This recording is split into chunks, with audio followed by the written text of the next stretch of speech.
Welcome to One Little Spice, the Disney food podcast that isn't afraid to send you into the taste lab.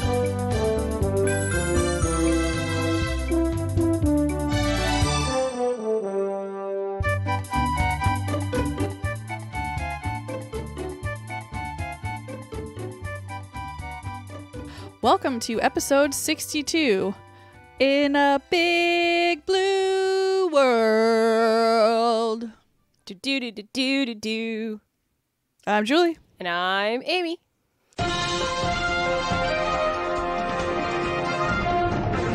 Before we get started today, there is some news that came out from Disney that I think everyone might be excited about. I'm not sure how I feel. I'm still kind of on the fence for certain reasons.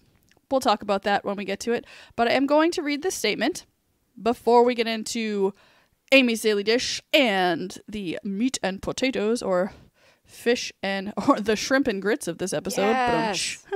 There we go. But I'm going to read this to you. Welcoming you back to Walt Disney World Resort.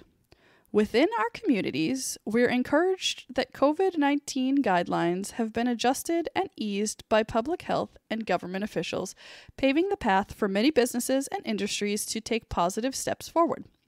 As we have done since reopening, we've been very intentional and gradual in our approach to our COVID-19 health and safety protocols. Based on recent trends and guidance, Walt Disney World Resort will be making more adjustments to these measures, including physical distancing and face coverings. Beginning June 15th, which is Tuesday, everyone, you will start to notice the following changes. Face coverings.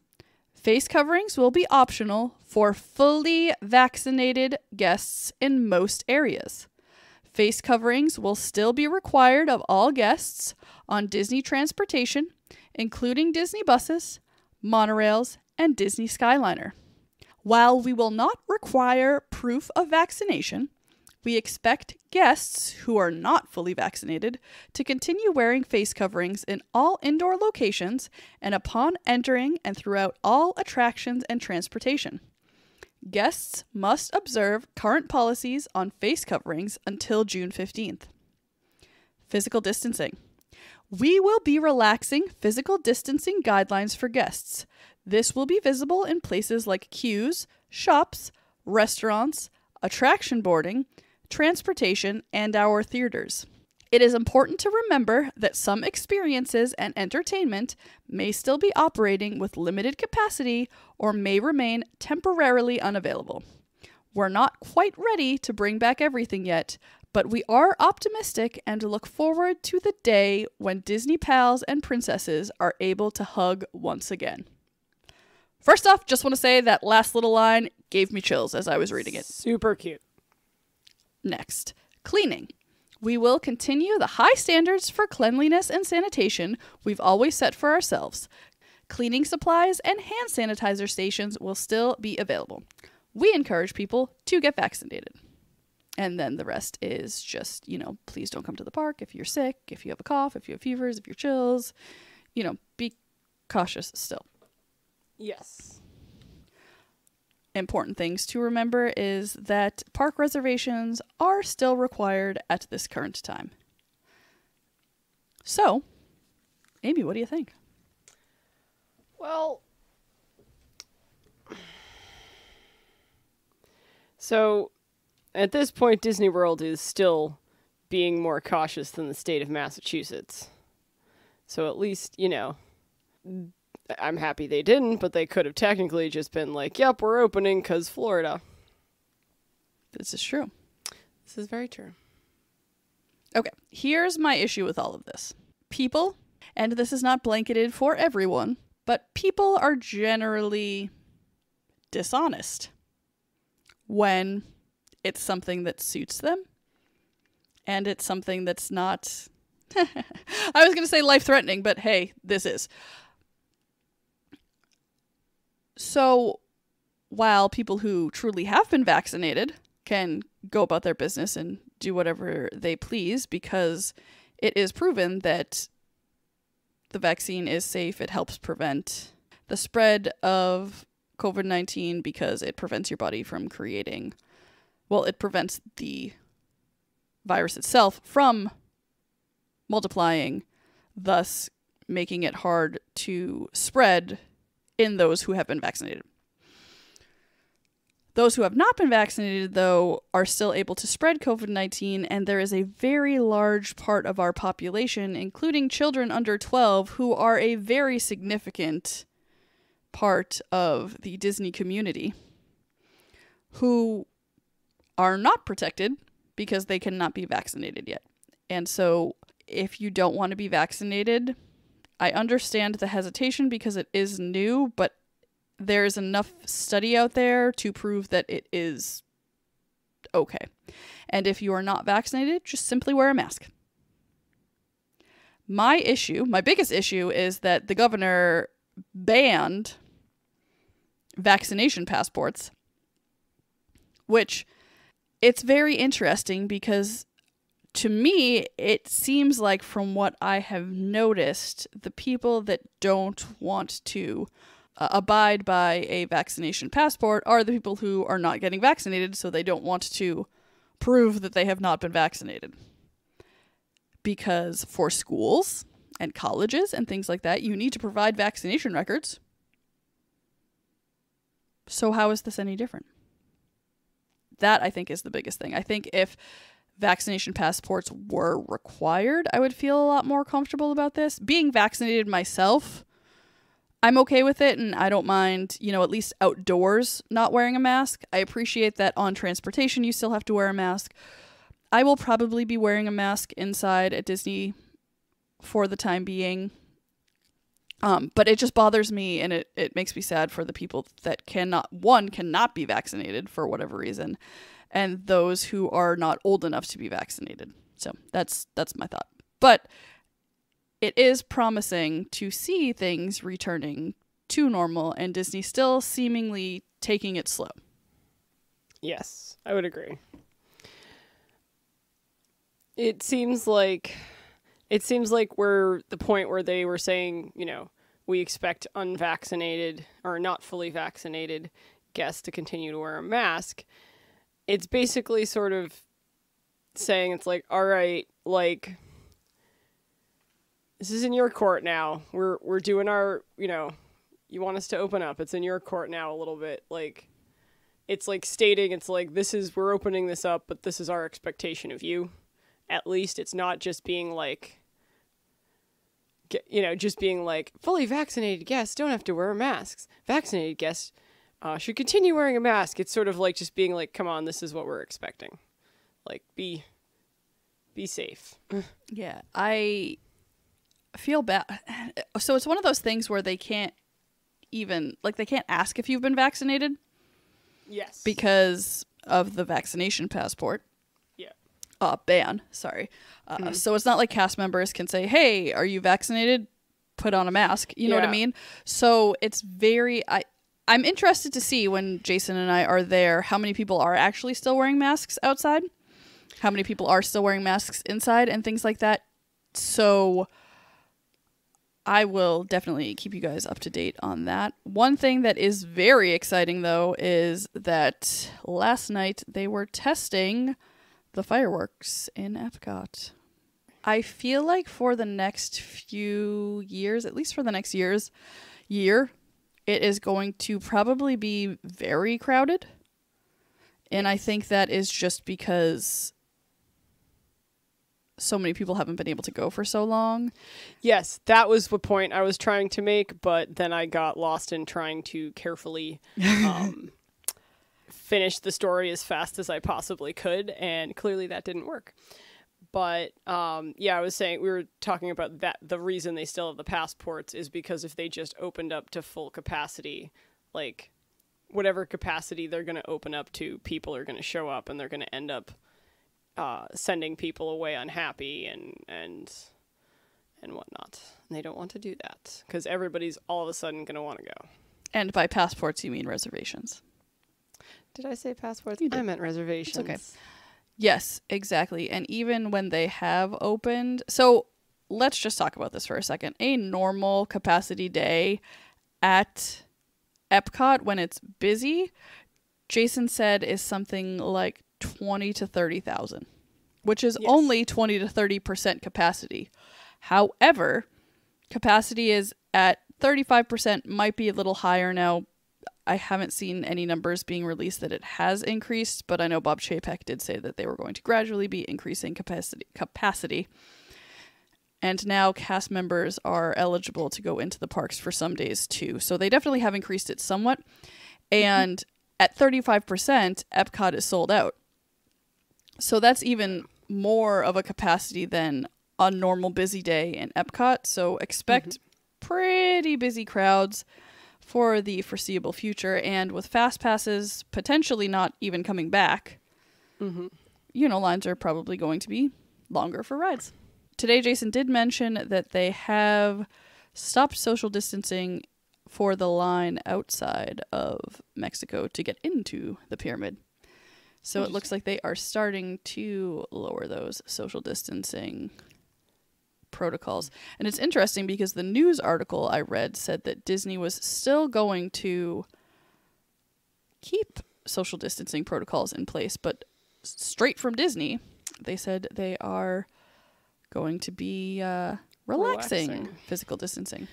I am, without actually seeing it yet, because it's, not the 15th, but it may be like they're relaxing, okay, outdoor queues don't have to be social distanced, but like indoor queues maybe you're like brought down to, it was 6 feet, maybe brought down to like 3 feet. Well, so it's saying this will be visible in places like queues, shops, restaurants, attraction boarding, transportations, and theaters. So I assume they'll probably just shorten the, not really shorten, distance. What am I thinking of? Narrow. Lessen the distance? I don't know what I'm trying to say. I believe shorten the distance was the correct one. I was just trying to think of like in theaters, you're not really shortening the distance, but when you're walking in a line, it's shortening the distance. Anyway, Jason and I will be there on the first day of this, so we will let you know what is going on with that, and you can actually hear an update on the next episode of the F Yeah Disney podcast that Jason and I do as well. Obviously, I will give you highlights on Amy and I's next episode of One Little Spice, but if you want the full nitty-gritty about how it is, they swear over there. We do. We are an adult podcast, and that just basically means that we swear. I haven't decided if I'm going to swear or if I'm just going to use cute little idioms when I go on your podcast. That's okay, because our segment is going to be similar to our One Little Spice episode, so it will not contain swears. Oh, excellent. But if you join us for any more of that episode, you are more than welcome to swear. Excellent. I enjoy swearing. But yeah, so that is the update. I definitely just said I enjoy swearing. And that is like, okay. No, I mean, that is why I started the F Yeah Disney podcast. Yeah. I love talking about food and making it available to all ages, but I also like to drop an F-bomb every once in a while. Yeah, I was going to say, depending on how much swear talk gets in there, they're like, I like swears. Wait, what are we talking? I don't even like swears. I'm like, we don't need to leave that part in. So these are the new, I don't want to say new protocols, new changes. Guidelines. These are the changes that Disney is making coming up on June 15th. You can let us know what you think. Let us know on Facebook. Let us know on Instagram. Let us know on Twitter. Shoot us an email. On Instagram, we are on one_little_spice. That is also our Twitter handle. We are just One Little Spice on Facebook. You can search us that way. And then our email is onelittlespice@gmail.com. Let us know what you think, and maybe you'll get featured on one of our next episodes. Now, back to our regularly scheduled podcast.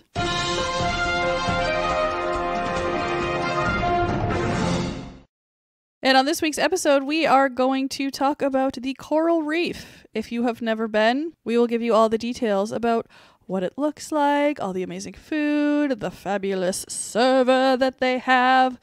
But first, it's time for Amy's Daily Dish. Amy, what's your dish? Icky.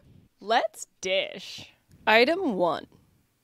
Cruella de Vil, Cruella de Vil. If she doesn't scare you, no evil thing will. To see her is to take a sudden chill.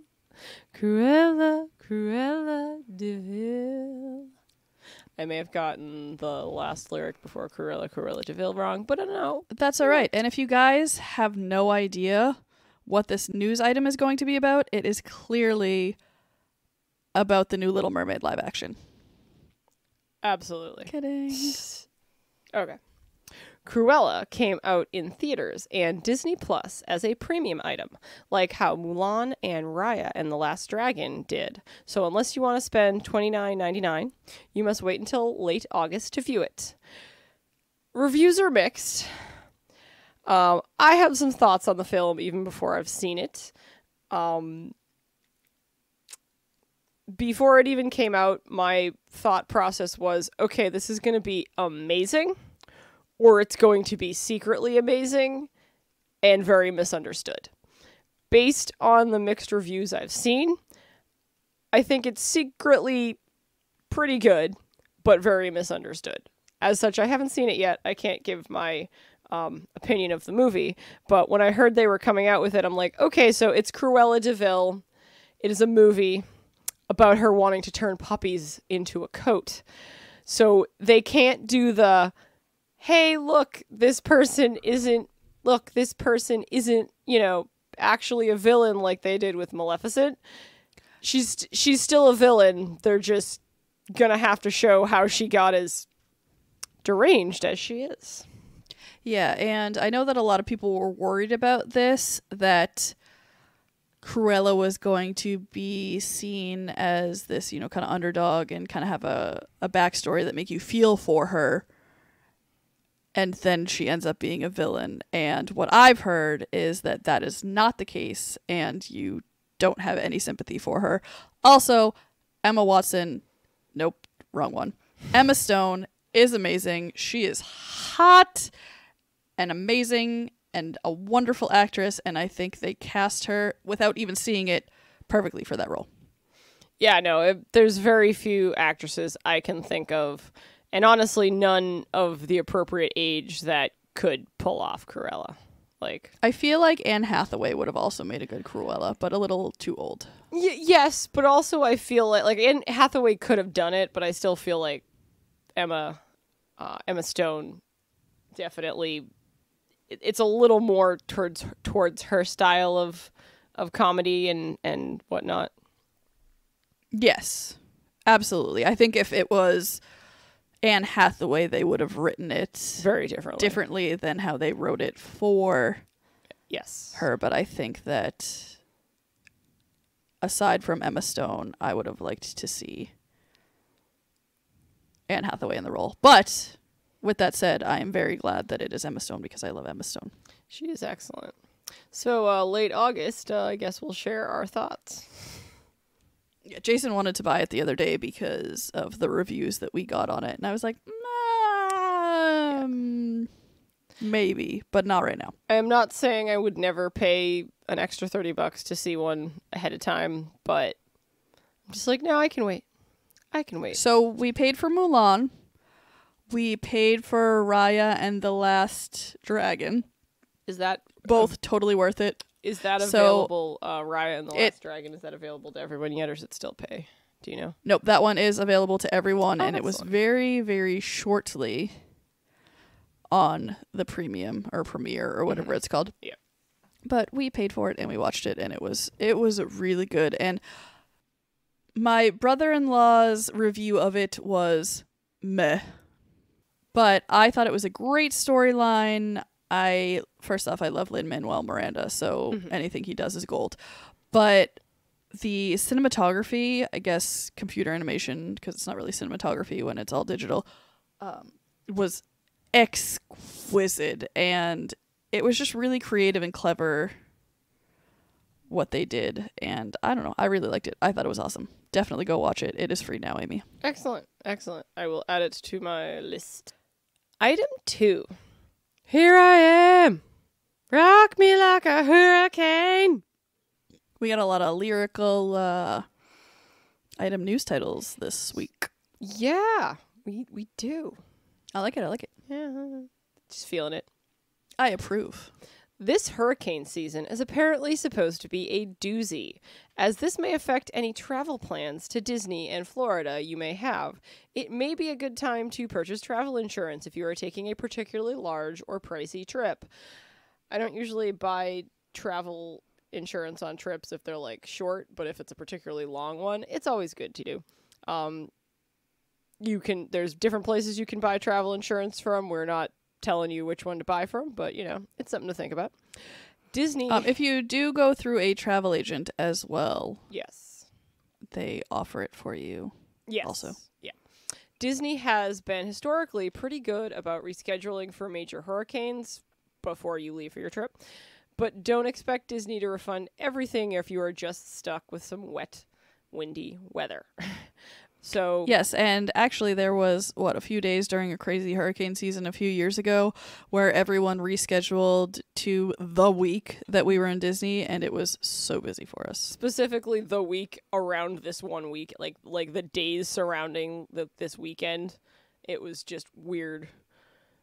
It was like not this weekend. No. It was just the week that we went. It was, I believe it was the hurricane that was one of the first times that like Disney had like closed in a really long time. And a lot of people, when they rescheduled, they just happened to reschedule to the time we were going. But it was because it's normally a very slow week, so they had availability for these people to reschedule. Exactly. And it was just also like people who were not staying on Disney property very clearly also chose to make their rescheduled plans then. And it was funny because we got there and it was just an ebb and flow. It was like it started to get busy and then it was just insane, like super peak, and then it quieted right down. It was so weird. Yeah, I think we got maybe like 2 days of not crazy busyness, but I think that was the trip where I had a panic attack in the middle of the World Showcase and had to sit and play a game while Amy got our reservations for margaritas.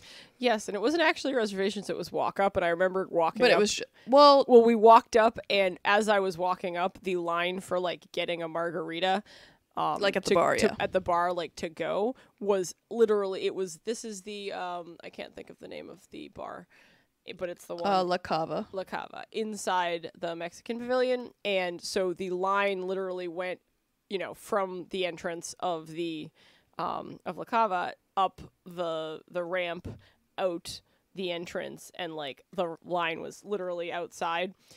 Which, if you've ever been to Disney and been into the Mexican pavilion, that is generally the case, especially during food and wine. Yes. And now during the pandemic, they actually have technically 3 separate lines. They have one just to get into the pyramid to shop and go on the ride.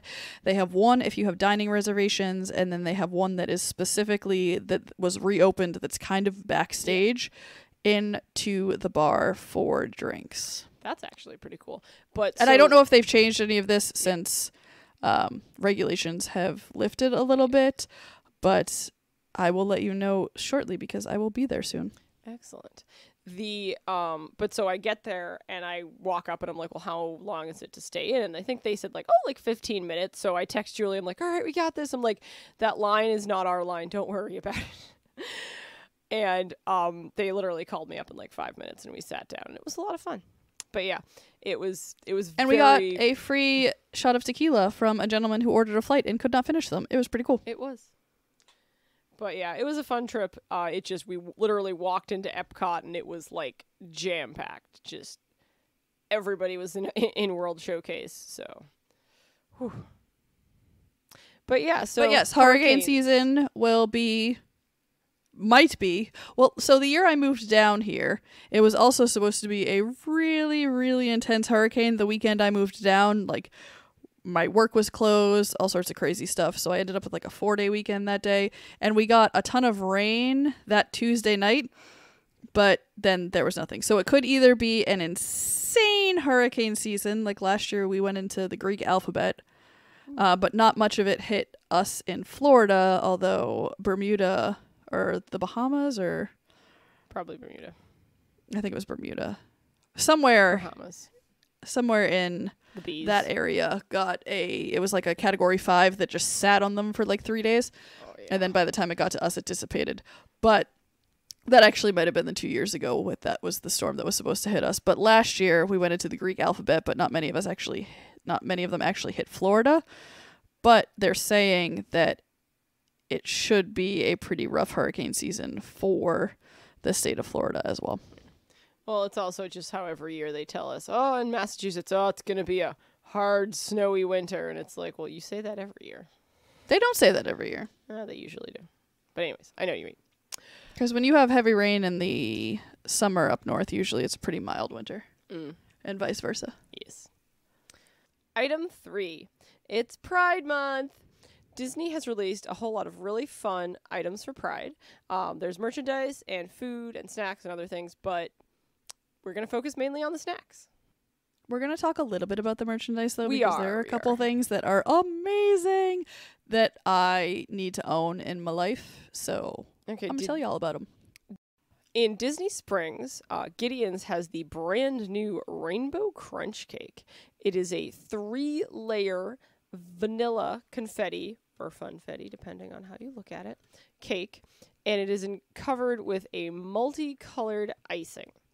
It is a marshmallow buttercream, and it is laced with mega crunchy rainbow crumbs. I'm not sure what those are, but they look delicious. It seems like it's like crunchy rainbow Cookie crumbs? crunchy pearls or crispy pearls or whatever they are. Looks kind of like cookie crumbs, but I don't know. I'm not actually looking at the Yes. picture right now. I did see some on the inside that did look like crispy pearls. yes. The cake is scratch made by hand and is available by the slice every day in June at Gideon's in Disney Springs and every weekend for Gideon's at the East End Markets. Which is the one outside of Disney that people used to trek to before there was one in Disney Springs. Gideon's says it's this fluffy 3-layer vanilla confetti cake is covered with our extraordinary multicolored marshmallow buttercream and laced with our mega crunchy rainbow crumbs. Each Gideon cake... Did you already say all that? Each Gideon cake is lovingly scratch-made by hand and is available by the slice every day of June at Gideon's in downtown Disney Springs. Not downtown Disney, ignore that. And every weekend from Gideon's at the East End Market, which is all of what Amy said, but that one was the direct quote from... Yes. Oh, okay, so I'm looking at the top. I see the cookie crumbs now. I thought there were some crunchy pearls on the inside. Okay, this looks amazing. And so, you know that vanilla funfetti cake, and if you put the eggs with the yolks in it, it gets a little yellowed? Yes. This is like stark white vanilla cake with the funfetti, so the color just pops against it. It looks really pretty. super delicious. It's really pretty. Over at Amaret's Pastry, we have the Paradise Pride Pastry. It is a salted caramel spiced mousse, coconut mousse with passion fruit center, and whipped passion fruit ganache. And glitter. Yes, glitter. And a cute little white chocolate rainbow heart. And a little flower. And a little crispy pearls. Yes, crispy pearls and a little pansy. At least the photos looks I've so seen, good. it's a pansy. Pansies are edible. Yeah, it looks like a little orange pansy. But, like, if you're growing pansies in your garden, you can eat them, but don't spray them with pesticides because that will not be delicious. Yeah, and that would not fare well. One thing that they do also have at Gideon's is their Pride version of their white chocolate macadamia nut cookie that I believe has glitter or... Yes, it has rainbow glitter in it. Excellent. So that is what makes it the Pride version of it, but it's the cookie that they normally have. And I hear it's amazing. I have not had Gideon's cookies. I hear mixed reviews about Gideon's cookies. Some say that they're not cooked in the center. Mm-hmm. And some say that they're amazing. Mm-hmm. So, I don't know. I'll need to try them eventually, but Eventually. the line is usually really long. So the passion fruit center seems to be like a passion fruit gelée, which Correct. I love a That gelée. looks like it was piped in, so it Yes. wasn't like just the like flat little blob. almost pancake in a sense that they put inside the cakes. Yeah, so it looks like it's not going to be like a hard one. Yeah, it's not as stiff as that. I love all gelées, so Me too. I made a pineapple Jello mold last night. I haven't unmolded it yet, but it's in my Can't wait to see it. vintage copper tin. But salted caramel and coconut Mm-hmm. go deliciously together. Yes. And then you add the passion fruit to that, and then is it the coconut mousse that's a little bit spiced, or no, It's the the salted passion- caramel is yeah. spiced. And it's where did it go? But then Yes. there is the Whipped passion fruit center and ganache. whipped passion Oh, fruit so ganache. good. Yeah. I am hoping that the flavor is on par with the amazing pastry that they had for Festival of the Arts that I believe was also passion fruit, but it had this really delicious glaze on top of it, and it had that masquerade mask on it. I believe I shared it in the Facebook group, but it seems similar to that, and it might almost be that base with a different topping on it, because I believe that one was also passion fruit, which, I mean, if it works, it works, and why the heck not recycle it for something new and magical and delicious? Passion fruit is amazing. I have some growing on my deck right now. Some of it's from Disney. Yay.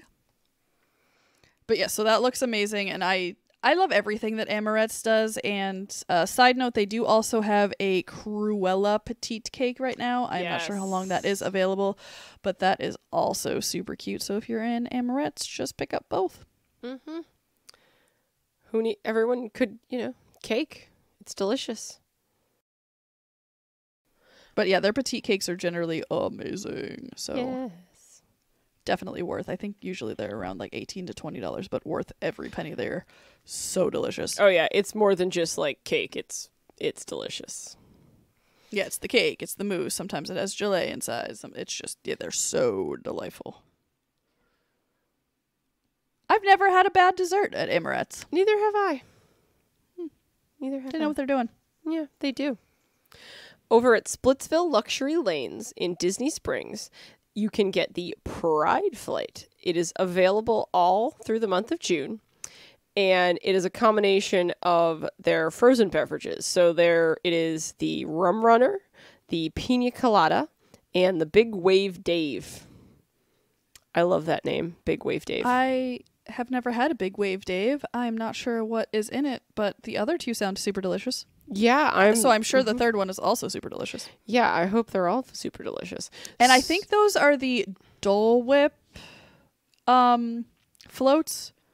So I think they also, if you look at the top of those, I think they all have a swirl of Dole Whip on them in combination with whatever else is in the drink.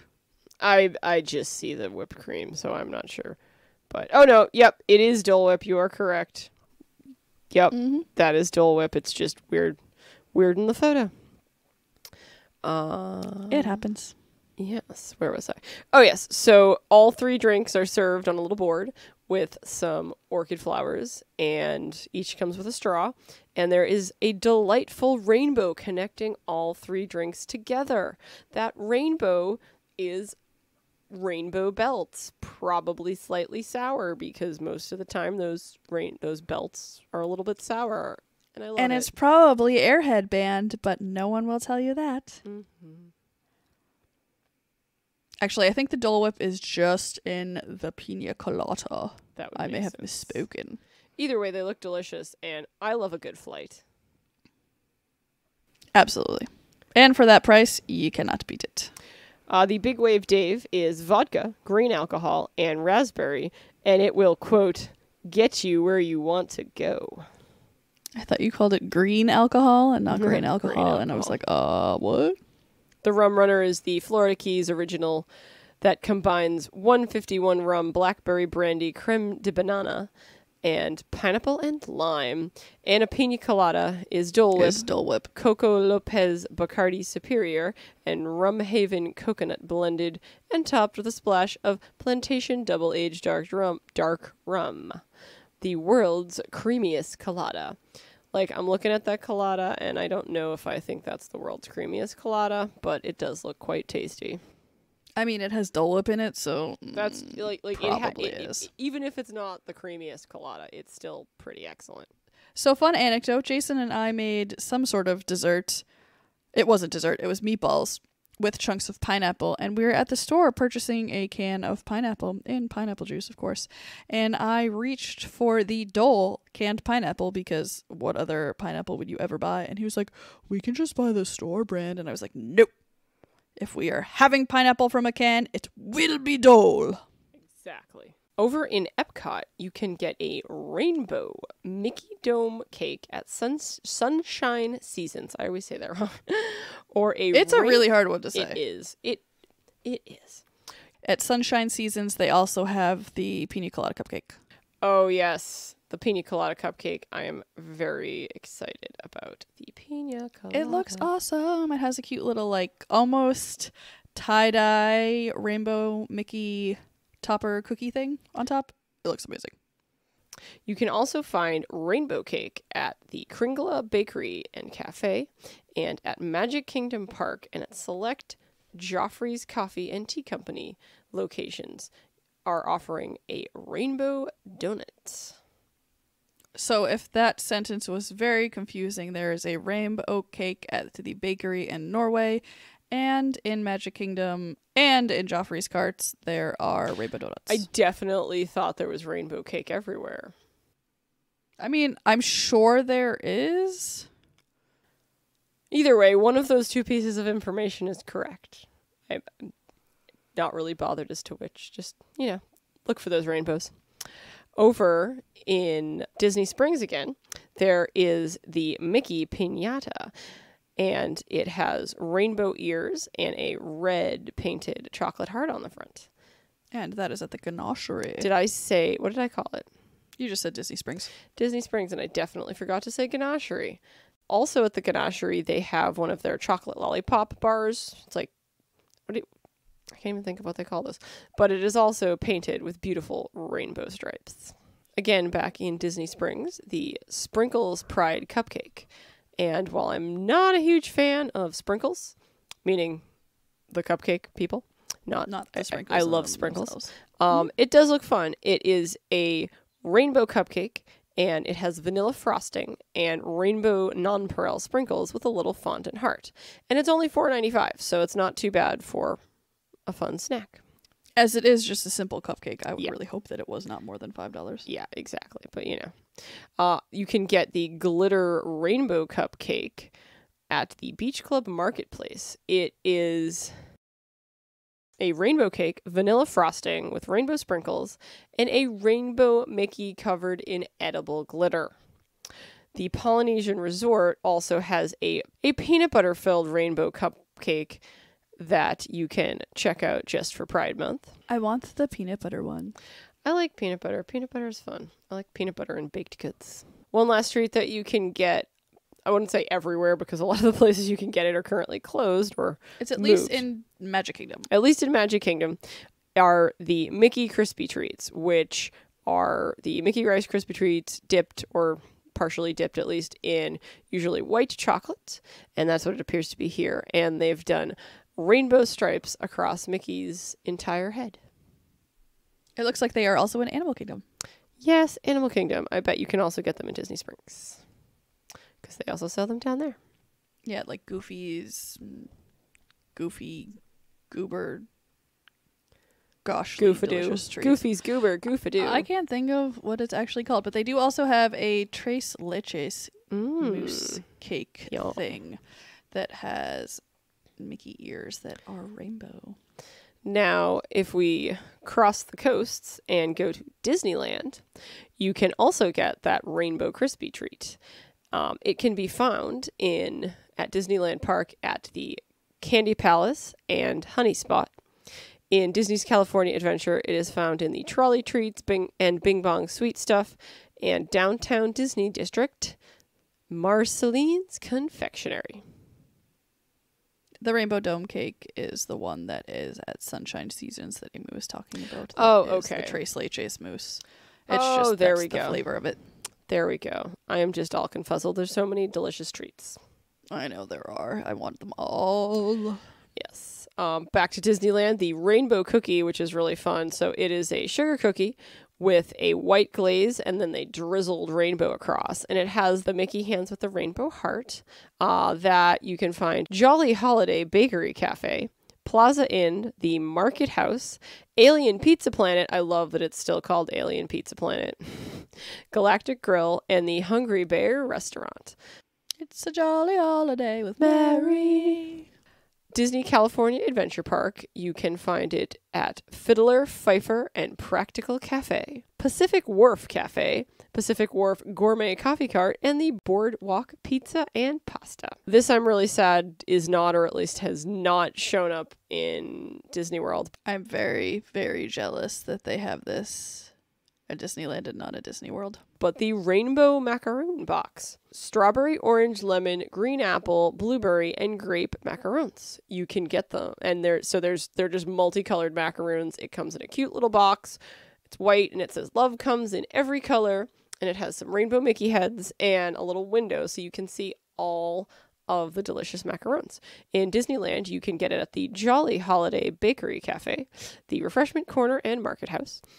Disney's California Adventure Park, you can get it at Clarabella's Hand-Scooped Ice Cream, and the Grand Californian Hotel and Spa at the Grand Californian Hotel Craftsman Grill.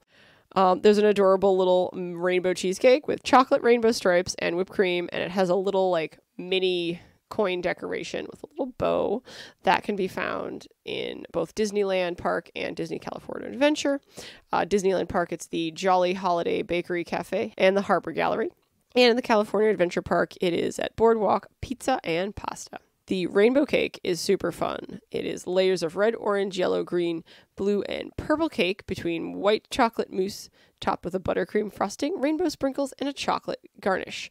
Now, what's also really fun is that it looks like there is colored frostings in between all these delicious cakes. Okay, so I just want to talk about how the red looks like it's cake, the orange looks like it's frosting, the yellow looks like it's cake, the green looks like it's frosting, then there's another layer of green that looks like cake, blue looks like frosting, and then purple looks like cake again. So I'd be interested to see. I think in that picture, I would agree that the orange, one of the greens, and blue are frosting. Which makes sense, because how else is the cake going to stay together? It also looks like there was something up with the blue frosting, and they had to come in and like add more frosting in the Disney specific picture. It's true. It's true. It's true. In Disneyland Park, you can find that at the Plaza Inn, and in Disney California Adventure Park, it's at the Boardwalk Pizza and Pasta, Paradise Garden Grill, Flo's V8 Cafe, and Conchina Cucamonga. Cocina Cucamonga. Cocina Cucamonga. I can't pronounce anything. It's okay, it's Spanish. I know. I'm just bad at pronouncing pretty much everything. I still love the idea of Flo's V8 Cafe, and I can't wait to visit it someday. It's a lot of fun. You can get food in cones. I want food cones. You can also get the specialty rainbow beverage, which is grenadine, blue, either Caracao or Curacao, coconut rum, silver rum, pina colada mix, and coconut water. They should use coconut water in more things. Mm-hmm. Especially because it's really good for a hangover. So if you're drinking a drink that has coconut water in it, probably better for you on the next day. You've already got your electrolytes. It's available at the Disney Paradise Pier Hotel, in the Grill, the Surfside Lounge, and the Sandbar. A Disney California Adventure Park specific offering is rainbow bread pudding at the Pacific Wharf Cafe, which is a birthday cake flavored bread pudding, and I love a good bread pudding. Looks like it has whipped cream and some sort of a berry drizzle. I say a berry drizzle because it's red. It looks like raspberry. Yeah, it does. The Hoppy Pride Pilsner by Bayside Brews at Bayside Brews, Paradise Garden Grill, and Angry Dogs, and a mimosa flight at the Lamplight Lounge, upstairs only. You can get a fabulous freeze at the Hollywood Lounge, which is an alcoholic rum runner slush with a rainbow glow cube, and the rainbow glow cube has little Mickey Mouse shaped cloud sprinkly things. They're non-colored sprinkles on a rainbow. White Mickey heads on a rainbow. It's super cute. White Mickey House. Thank you. That's a much better way of saying non-colored sprinkles. We both struggled with that one, though. It's okay. We both did. We did. The Rainbow Rock Shake at Schmoozies. Yep. Which is a rainbow cereal milkshake. I feel like that restaurant was named by Beverly Goldberg. So this next one, I'm really excited about. So I am stealing the thunder from Amy on this one. My thunder hath been stolen. So Disneyland,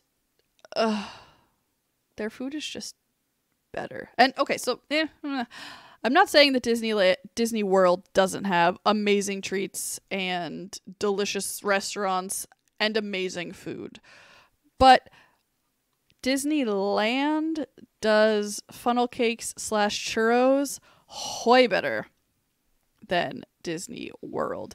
And this just proves it right here. So first off, they have funnel cake fries. And I feel like maybe Disney World had them somewhere at some point, but they didn't last.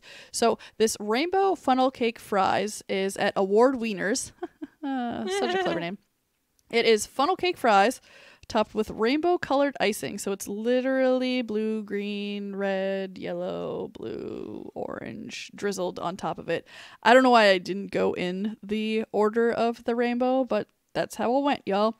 Rainbow cereal sprinkled on top and whipped cream. They just look delightful.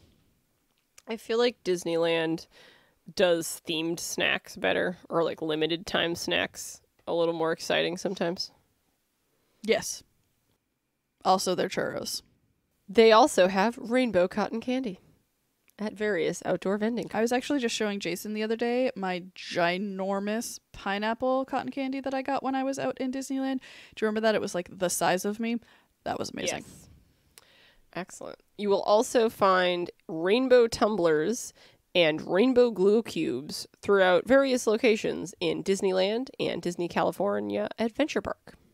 Awesome. Okay, so I am going to skip over to some merchandise really quick before we continue on. Merchandise. It's super cute. I want it all. Okay, so the big things for me are the t-shirts that they have. They have some Star Wars Pride shirts that are really awesome. There is one that is Star Wars with the, oh my gosh, why can't I think of, they're not called the Rebellion, it is the Rebellion. The Rebel symbol. Alliance. There you go. The Rebel Alliance symbol with Star Wars, and it is rainbow and amazing. Oh, it literally says Rebel Alliance right below it. Anyway, I can read, y'all. And then they also have a Darth Vader that is like his silhouette in a sense, and that is rainbow, which is awesome too. They have a Mickey Mouse fanny pack. They call it a belt bag now because it's cooler, I guess. That's what the kids call them these days. I don't know that it is. You're correct. They probably don't. I can ask the kids tomorrow. One that I certainly love is the Pixar lamp and balloon logo. It has screen printed each color of the ball and lamp kind of overlaid on top of each other on the shirt. It's super cute. But they also have a bunch of Stitch stuff. I guess not a bunch of Stitch stuff. They have a Stitch rainbow pin, and then they have the Stitch Ohana Means Family t-shirt, and I think that's awesome that they went with that because love is love, and I just think it was awesome that they picked Lilo and Stitch as their theming for that shirt. I do too. They also have a rainbow Pixar Luxo ball and lamp that is kind of rainbow. Then they also have Marvel and just some regular generic Disney stuff. They have some super fun other Star Wars things. It's just, the whole collection is really awesome, and I'm very excited about it. I could literally go on and talk about all these things. One of my favorites is the BB-8 that they have that is similar to the Pixar. That is similar to the Pixar t-shirt. It kind of has each of the colored BB-8s overlaid on each other, screen printed. And then they have some hats and some stuffies and some backpacks and one of those magical keys. A pet collar. I love that they have the lesbian flag on a pin as well as the bisexual flag on a pin because you've got to represent there as well. And then they also have the transgender flag as a Mickey pin, and then obviously the classic rainbow flag. They also have the intersectional one, which is new. which is like It has the black stripe at the top. black and brown. Yes. Yes, sorry, black and brown. And I can't see colors, so the black, brown, and red kind of all look the same. The black looks different, but the brown and red definitely look like the exact same color to me. I'm here to see your colors for you, Julie. Thank you so much. I always will appreciate be. it. And I love the Pride masks that they have, but the Disney masks are just uncomfortable to me because they don't have the little nose piece. And that is what we have for Pride. Next up. Item 4. Not the churros. Not the churros!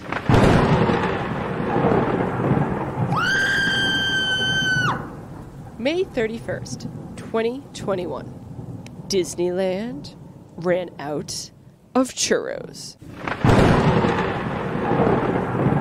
Both in park and outside parks. Not a churro was to be found.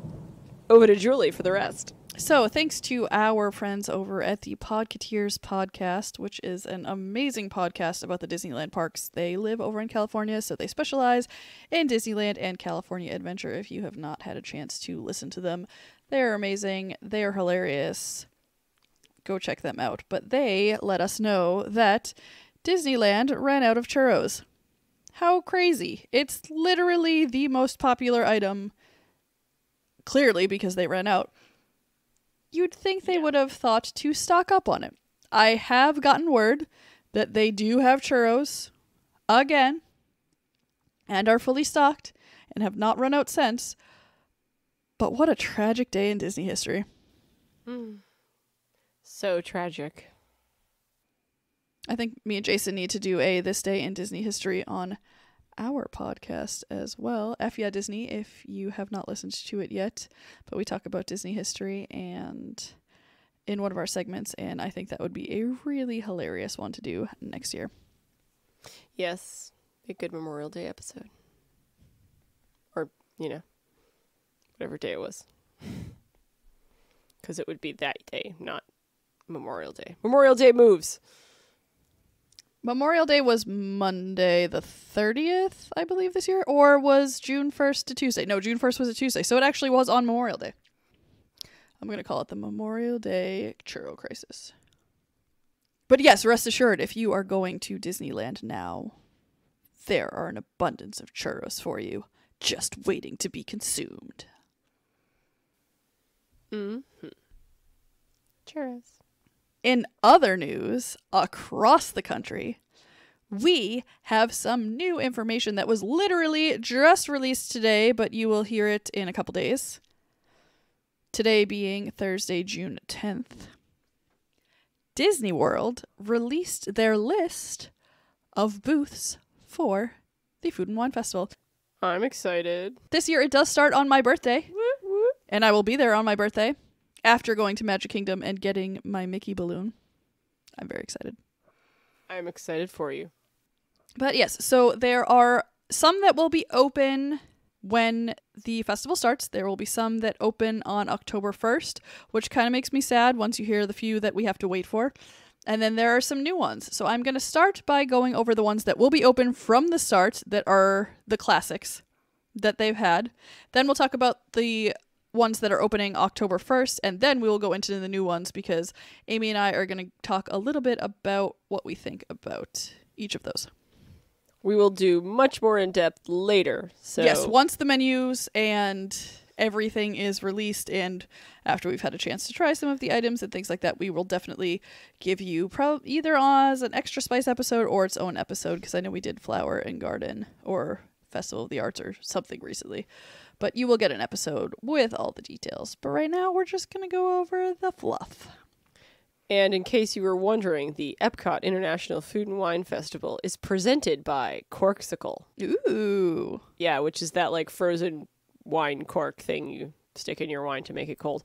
I have never used one, but I bet you can get one at the Epcot International Food and Wine Festival this year. Probably at the Festival Center World Showplace Plaza or whatever it is. Yeah. So when I think Corksicle, I think of that company that sells all things cork.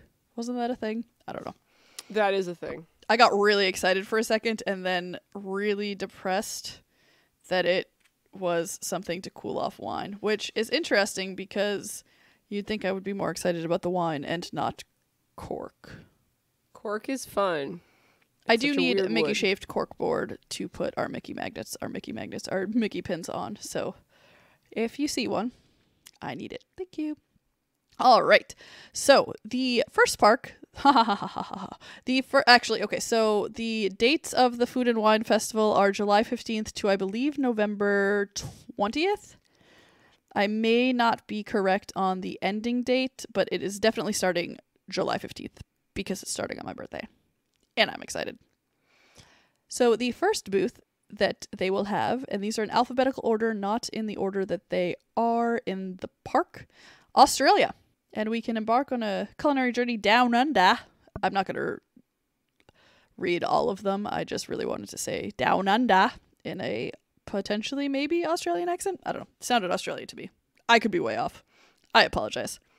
They probably won't have the delicious lamb chop that they had before. They'll have the new version of it. Fingers crossed that they will, though. Fingers crossed, right? Like, let's get the original one back. It was better. Next, they have the Appleseed Orchard, and they have some lovely, delicious apple treats that they usually have there, which is fun. Next is Canada. That is usually the filet mignon with the mushroom risotto and the cheddar cheese soup as the options. There's a bubble tea. There's a double bubble tea place opening in Beverly. I'm very excited. That is very exciting. I miss the bubble tea from H Mart. Me too. China has some popular Chinese plates. Usually they have like pot stickers or something magical there. The donut box, which I have never eaten from, but I know one of the things that they have is like a stack, like a tower of like donut holes or something like that that's like stacked on top of each other and has different flavors, which seems kind of fun. And then they usually have like a donut on top of a beverage or something. I don't know. Jason always wants to eat there, and I always somehow figure out how to not because Donuts. Maybe not a popular opinion, but not a super huge fan of donuts. I like a really good donut, but it has to be a really good donut. Although Everglazed donuts were amazing.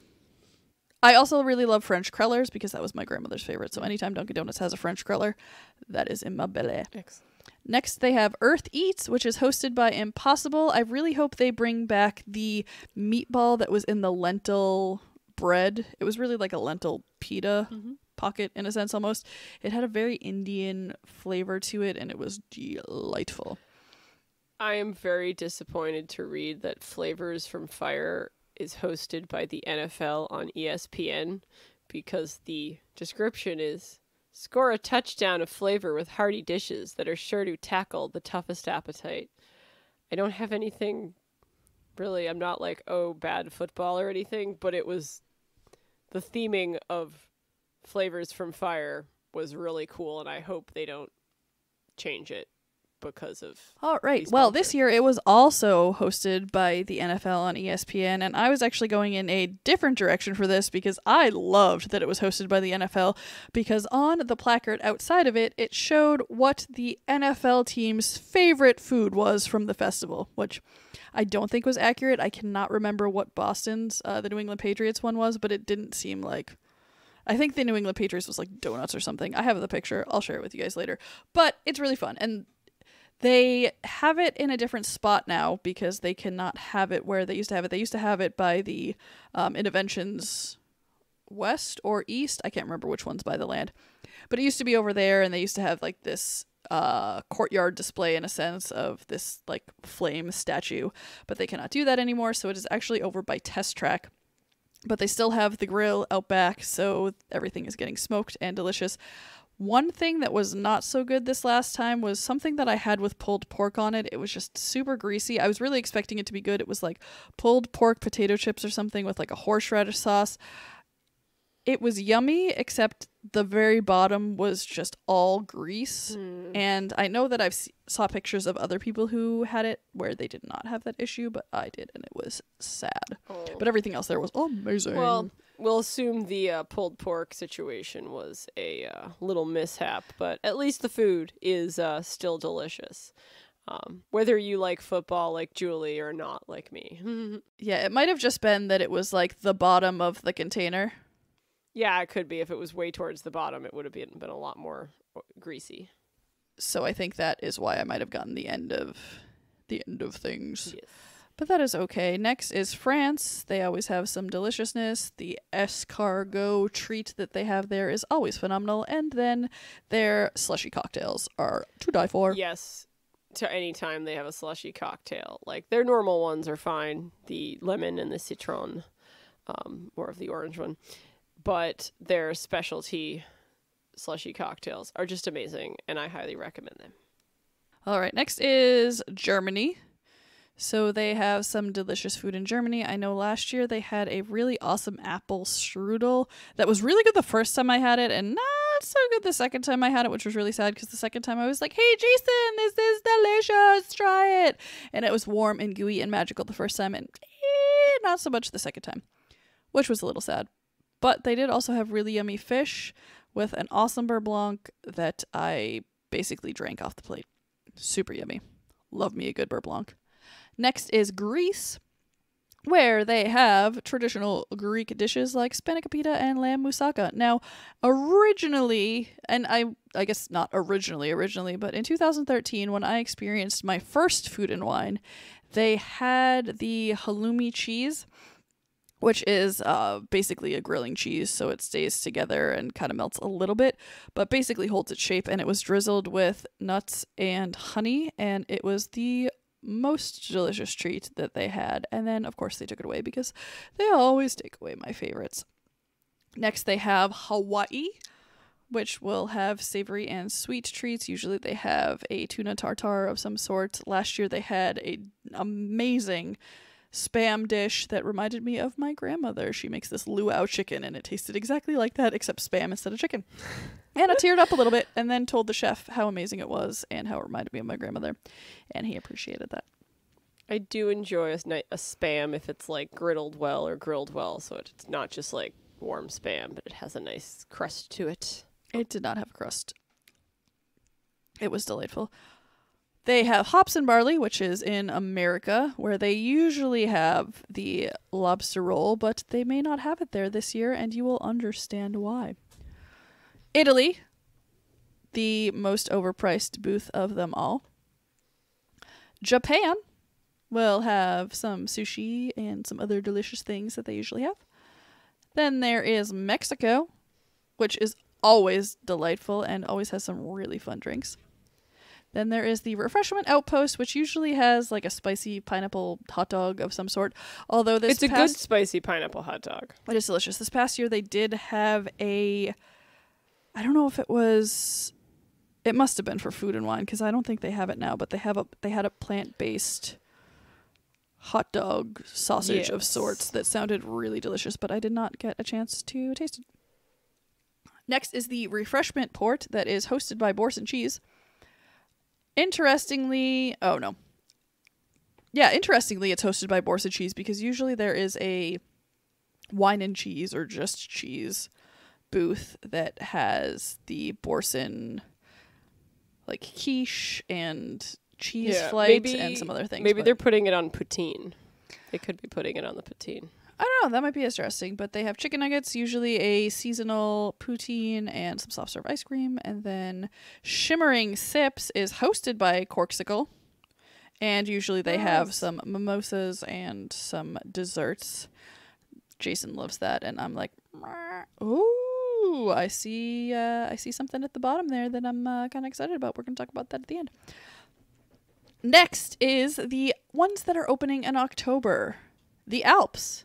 The Alps makes sense to be opening in October because it is basically melty raclette cheese with a baguette, and that is very heavy for the warm summer months. So I understand why that one is coming in October. I have the urge to shout, Ricola. Yes. Next is Belgium with the Belgian waffles, which makes me really sad that we have to wait for this because, they're so delicious. They are the delicious savory one is always like super warm though, so like slightly cooler. Well, They have It is not October, had a waffle for the savory dish in a while. It's just been the that's waffle true. for dessert. Next That's is Brazil.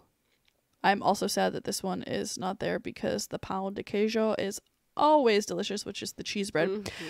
Oh, so good. If you are craving cheese bread, though, Skipper's Canteen in Magic Kingdom has an amazing appetizer of the pão de queijo with amazing dipping sauces for it. So look out for that if you are craving them too bad and can't wait till October 1st.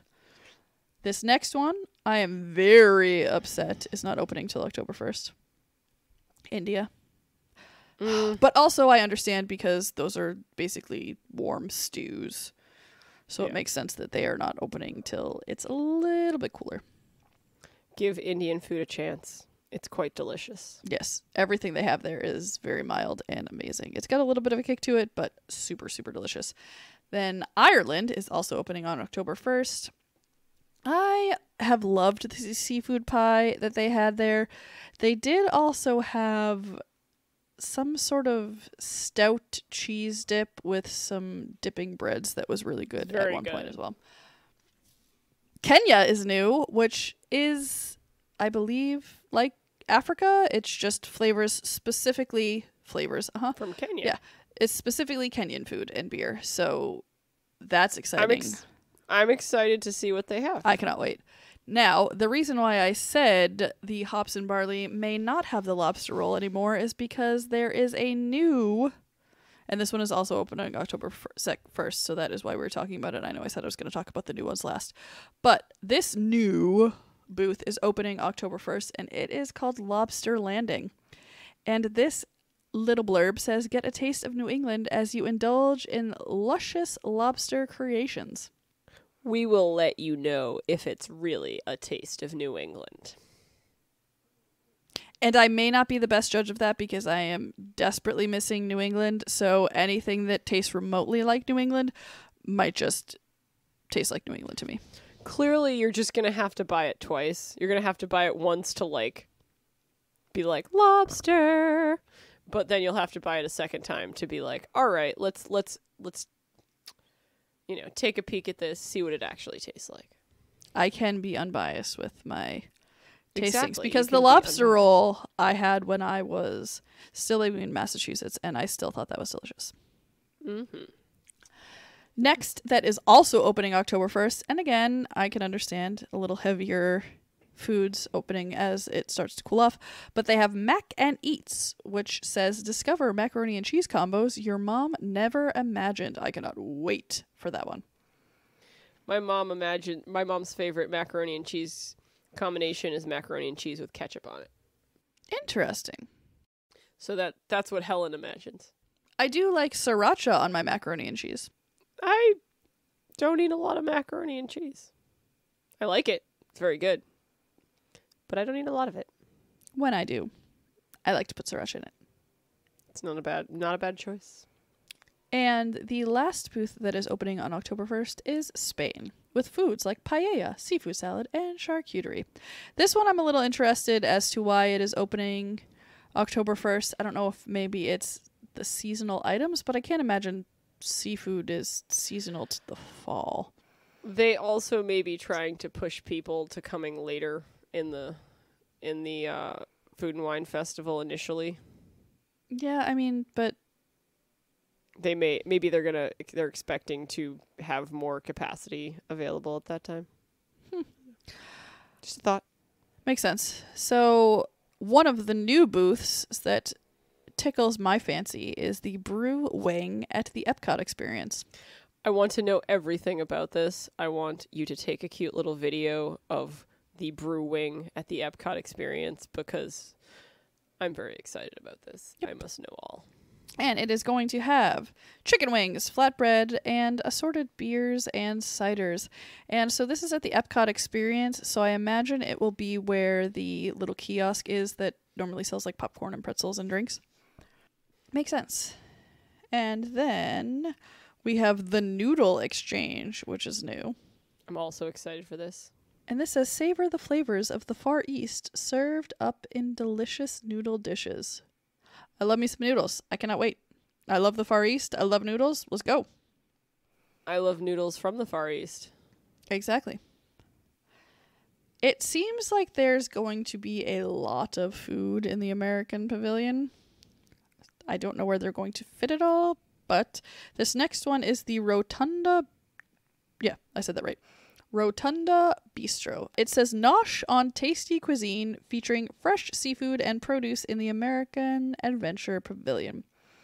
And I am wondering if this one is more of like, I hate to say it, like the hipster booth, because it literally says nosh on tasty cuisine. The next one that is new is also exciting, but not exciting as the last one. I'll tell you that much. The Swanky Saucy Swine. Try saying that 10 times fast. Don't really. Try out tantalizing pork dishes along with wine, beer, or cocktail. Yum. Yum, yum, yum. I do love some pork. As do I. And then last, but certainly not least, in no way least, the Tangerine Cafe will be open again. And I assume it's not a booth. I assume it's going to just be the Tangerine Cafe. Yes. Flavors of the Medina with traditional Moroccan cuisine like grilled kebabs and falafel pita. Oh, I cannot wait. Hopefully, but they bring back the shawarma. I only wanted one scoop of tabbouleh. That was so hysterical. If you don't remember, we did have an episode where we talked about the Tangerine Cafe, and it was called I Only Wanted One Scoop of Tabbouleh because for some reason they could not figure out what my order was, and it was just, I mean, I don't know. A lot of tabbouleh. Yes. A lot of tabbouleh. That is really exciting. Again, I don't get to go down there anytime soon, but that is really exciting. I will send them all up to you. Yes. I live my Disney food life vicariously through Julie for the moment, but I will return. I only moved for this podcast, guys. You are welcome. She only moved for the podcast. Luckily, it also came with a husband. Yeah, that helped it a little bit. Softened the blow of leaving Massachusetts. I miss Massachusetts now, but I was definitely ready to be out at that point. Mm-hmm. But now I can't wait to be back again. I'm like counting down the days. Woo-hoo-hoo. Mm-hmm. That was all of Amy's news. Amy's Daily Dish, if you will. With a little insert from Julie there. Wink, wink, nod, nod about some other stuff going on. I am very excited for Food and Wine this year. I think I'm a little biased because it starts on my birthday. But I cannot wait to try all the new treats, especially. But I'm also excited for the classics. See, Disney was sad that you couldn't be at Disney on your birthday last year. And so they are making it up. They are making it up by your birthday being the first day of Food and Wine. Does that mean that it's going to be really busy on my birthday at Epcot? It's okay. Worth it. Totally worth it. So, sticking with Epcot. Let's see how we did that. We came for a circle there. We are going to be talking about the Coral Reef today. That is actually how I started my Amy Julie 10-year anniversary trip. The last time Amy and I were in Disney, my husband and I ate at the Coral Reef before we ate to the beat with the band who shall not be mentioned. Nope. And then I cried watching the Epcot show. Oh, Epcot Forever. Epcot Forever, yes. I was standing next to a trash can just like in tears because it was all someone the cut nostalgia. some onions and threw them into the trash. It's just it got in Amy's eyes, made them water. Yep. But then we did also do, it's not Topolino, Toledo. Is that what it's called? We went to the restaurant that was at the top of the Grand Destino Tower. Correct. The Coronado, which was also fun. So it was just like a day full of really, really good food. But I digress. Yes. Coral Reef. For anyone who has never been to the Coral Reef, you're literally eating inside an aquarium in a sense. There are chairs that are in sort of stadium seating position so that no matter where you sit, you get a view of the massive aquarium that is in Epcot that you ride through during Nemo and the Seas. Yes. Is it really cool if you've got a table right up against the glass? Yes. But if you don't have a table right up against the glass, is that terrible? No, because you get to see everything anyways. So Amy and I had a table adjacent to the table that was up against the window.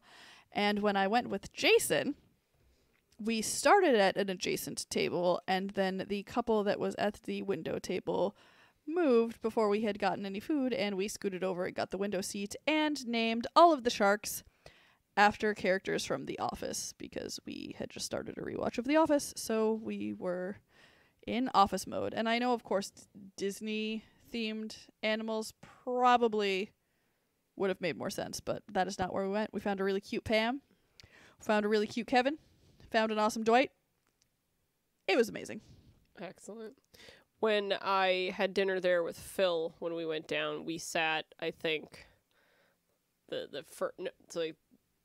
next row, the one row up from the glass. The ground level. Yes, we were the middle level, because I believe there are 3 if I'm remembering correctly. Correct. We were in the middle level, and it was quite lovely, and, ooh, look at all those fishies.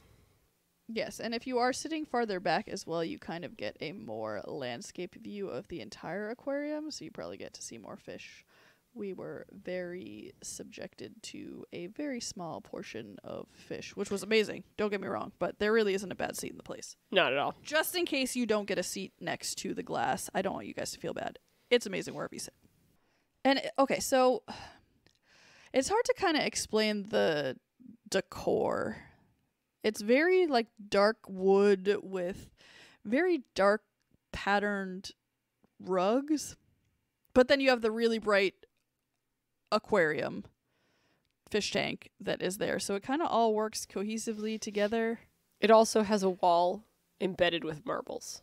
Yes, it's amazing. But then the wall, the half wall that kind of splits each level is almost like a wave. So it's kind of flowy and wavy. So It actually works. It's really cool. And then the entrance is actually gorgeous when you're right inside. The lighting's awesome. It is really pretty. It's really great. And I am not 100% sure if she is still working there, but I have not heard otherwise. If you go, ask for Latara to be your server if possible, because she is amazing. She is the most excellent Disney server ever. And it's interesting. I know Jason has mentioned some people that work for Disney, the magic kind of flitters out as they are working there for longer, but Latara is one of those people that I don't think she will ever lose her Disney magic, and it's just one of the things that we absolutely love about her, because she is excellent. She is just upbeat and happy and wonderful and lovely every time you see her. Every time. But with all that said about the atmosphere and Latara, we are going to talk about the food next. Actually, I have not done this in a long time, so this will actually be next. Here is what Disney says about the Coral Reef restaurant. It says, enjoy intimate dining and spectacular views of a living coral reef and more than 2,000 amazing sea creatures who call it home. And I guess the wood isn't that dark, and the rug is supposed to be patterned to look like water. It's definitely, and the ceiling is blue, so you're supposed to feel like you're underwater with the fish. It's definitely dated, but for the theming, it definitely works. Yeah, it kind of has, when we see that, the theming, like the visuals, it is definitely something that was popular, like, a while ago. But if you look at it for like what it is, it's actually very well done in that style, if that makes sense. Like, you know how you see stuff and it's like too cliche, it's like too over the top. This is like, I don't know how to explain it. Basically, if works. this was my kitchen, it would be dated. Yes. And very out of place. But where it is a themed restaurant in Disney, it is very cohesive and successful as a theme. Indeed it is. I love the marble wall. Yes, the marble wall is awesome.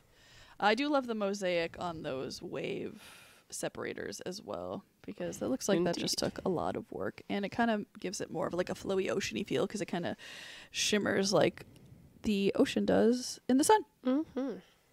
Yes. So we are going to move on to the menu. They do serve lunch and dinner.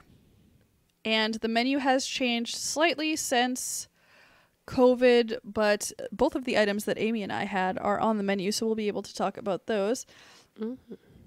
And we will start with the appetizers.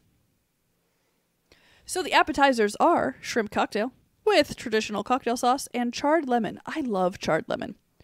I don't know who came up with this charred lemon idea, but I'm obsessed. Bring on the charred lemon. Next, they have a lobster bisque with cream, brandy, and Chervil. Thank you. Hey, look at Amy showing me how to pronounce something. I do know a few words, but I know fewer than I don't. That's okay. Lobster bisque with brandy sounds amazing. It does. Is Chervil like... It's like an herb. Like parsley oil or something like that? Off the top of my head, I can't remember. It's an herb, yeah. Chervil is sometimes called French parsley. Yeah, see, there you go. So it's not an oil, it's just an herb. But in the parsley family. So I was half right. Indeed it is. You were. Definitely. Next is the Caesar salad with Parmesan cheese and croutons and probably Caesar dressing. No, not funny. Okay, cool. Anyway. Oh. I thought you were just going to continue. I'm sorry. No, yeah. I imagine you could get other dressing if you wanted to, but likely Caesar. It's a Caesar salad, so it probably comes with Caesar dressing. Next is the smoked wild mushroom cioppino, which is plant-based and served with toasted crostini. So is it plant-based crostini? Like, is it vegan or is it just vegetarian? Well, like most breads are... Oh, yeah, duh, sorry. Well, yeah, they can have yeast, right? Yeah. Yeast is like a from animal, and bread is basically just flour, water, salt, yeast. Okay, never mind. Ignore me. Probably plant-based and vegan. Anyway, entrees. They have the shrimp and grits, which Amy got when her and I went. Yes. So when I went with Phil, we got two different things. And then basically as I was like, well, I want to try all the seafood options. If we can try all the seafood options. And the only one left was the shrimp and grits. And you know, I'm not a big fan of warm shrimp, but my goodness. Amy doesn't like warm shrimp? Was excellent. This was, the shrimp was delicious and it was spicy. The grits were creamy. Like, and the sausage, everything went really well together. I'm not anything against shrimp and grits, but I'm not a warm shrimp person. We have said this many times. And you can't really do cold shrimp on grits. Just doesn't work. Exactly. If I was eating there tonight, I would probably get the shrimp and grits. Like, honestly, if I was eating there tonight, I would probably get the ribeye because I just kind of in the mood for ribeye. But in general, shrimp and grits would be my first go because I'm going to go for seafood at a seafood restaurant. Exactly. Although that ribeye does sound delicious. And we will talk about that in a second. I, too, had the shrimp and grits the last time I was there with Jason because Amy's was so good that I had to have it again. It was so delicious. The shrimp is seasoned perfectly, so I think that's the part about it that worked for Amy as far as a warm shrimp is concerned. And then it's cheddar cheese, grits, local corn succotash, and I am a sucker for a good succotash. I didn't even try to do that, but pun totally intended. Yes. I guess not intended because I already told you that I didn't mean to do that. But it is also served with andouille sausage and Creole spice emulsion, which if you like shrimp, if you like grits, get this. It was delightful. Next, they have the oven roasted citrus marinated half chicken with seasonal vegetables, and a saffron beurre blanc. Okay, so never the type of person to get a half chicken at a Disney restaurant, but I would get this just for that saffron beurre blanc. As I was mentioning earlier in this episode, I am obsessed with beurre blanc, and anything that has beurre blanc, I want in my mouth. So saffron, what amazing. Beurre blanc, what amazing. Although, why on chicken? I would do a saffron beurre blanc on the mahi-mahi or the salmon. But anyway, I digress. It's on the half chicken. It's citrus marinated. It's probably delicious. I'm going to let Amy take the ribeye because she's very excited about this one tonight. It is a 10-ounce slow roasted grilled ribeye. Comes with loaded mashed potatoes with bacon and Bercy butter. I am just really like, that just sounds so delicious right now in this exact moment. I love a good ribeye. Personally, I feel like a ribeye should be at a perfect medium rare because you do want to get the physical temperature of the meat high enough to actually melt the beautiful fat marbling of the ribeye. But now I'm just drooling. Now I'm just very hungry. Mm-hmm. It reminds me of the ribeye that I had on me and Jason's honeymoon at Le Cellier. That was amazing, and the size of my head, and I devoured the entire thing and was like, oh, hey, look at that. I ate an entire ribeye. But yeah, this one sounds amazing as well. And slow roasted grilled. Yeah, that's going to be amazing. And the thing with a ribeye is it is kind of like that low and slow cook because you want it to get warm enough, like Amy was saying, so the marbleized fat can melt into the meat and really tenderize it, but without overcooking the meat. Yeah.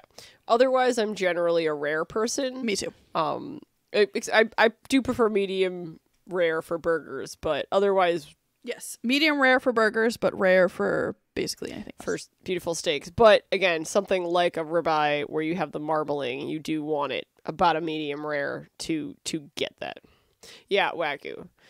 And then the grilled vegetable skewer with impossible kefta is served with basmati rice, lentils, smoked eggplant salad. What? That sounds delicious. And it is plant-based. It does. It is. That actually sounds like a really delicious plant-based option. That sounds amazing. And then this next item is what I got when Amy and I went the first time, which is the seared mahi-mahi with jasmine rice, coconut and cilantro lime sauce, and a Caribbean shrimp salsa. So all of these things were amazing by themselves, but all of these things together were amazing.